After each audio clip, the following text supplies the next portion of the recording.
4 ଲକ୍ଷ ଟଙ୍କା ଲୋନ୍ କରିଥିଲି। ଲୋନ୍ କରିଥିଲେ ଆଉ ସଉଦା ଆଣିଥିଲି କାରଣ ଏବେ ସବୁ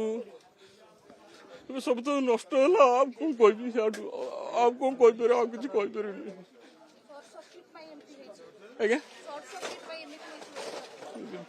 ସେଥିପାଇଁ ତ ଅସ୍ପଷ୍ଟ, ମୁଁ ବି ନିଜେ ବି ଅନୁଭବ କରୁ, ମୋର ମାନେ ମୁଁ ବି ନିଜେ ବି ଜାଣିପାରୁନି କ'ଣ ହେଲା। ଆଉ କିଛି କହିପାରିବି ନାହିଁ।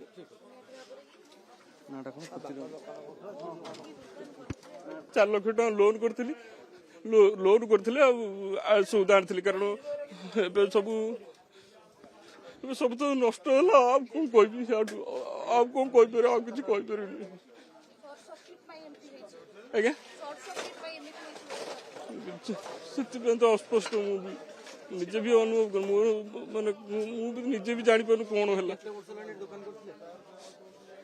ଆଉ କିଛି କହିପାରିବି ନାହିଁ।